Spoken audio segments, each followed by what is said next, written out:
Hello guys and welcome back to my YouTube channel. In this video tutorial I will show you how to fix controller or gamepad not working in EA Sports College Football 27 game. So without wasting time, here follow the fixes mentioned in this video very carefully. Now the first fix is to enable disable Steam input. So open Steam, go to library, right click on EA Sports College Football 27 game and then click on properties. Then go to the controller tab. First select the disable Steam input and then you can restart the game because changing requires a restart of the game, and then you can check if the controller or gamepad is working or not. If not, then again go to the game properties, go to the control tab and this time select enable Steam input and then again restart the game and then check if your problem is solved or not. Fix 2 is to disable third-party game controllers and unplug additional peripherals. So other peripherals on your PC like third-party game controllers or any plug peripherals such as USB devices, pen drive, phone, camera or additional controllers, display, mouse, keyboard might conflict with the game. So remove such peripherals and then check if it fixes the problem or not. Fix 3. Check if controller is properly connected.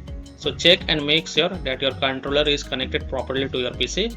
Wireless controller, check if it is paired correctly. Wired controller, try plugging it into different ports and then check. You can also test your controller on different systems to identify the issue.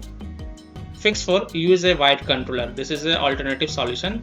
Maybe game have some bug or glitches at present and your wireless controller is not working. So if you have wired controller, then connect it and then play the game as of now.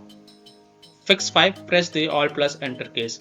So try pressing the Alt plus Enter keys on your keyboard. This simple trick can sometimes help to fix the problem.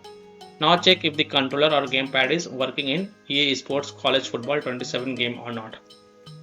Now if none of the solution work for you, then the last solution is to restart Steam or restart your PC. So simply close the Steam from Task Manager, then relaunch Steam and then launch the EA Sports College Football 27 game and check. Now if you have the game on EA app, then simply close the EA app and then restart the EA app and then launch the game and check. If that doesn't help, then restart your PC and then launch the game and check. So by following these fixes, you can easily solve controller or gamepad not working in EA Sports College Football 27 game. So that's all for this video. If this video helped you, then please like and subscribe to my channel, share this video and hit the bell icon to get the latest updates. Thank you.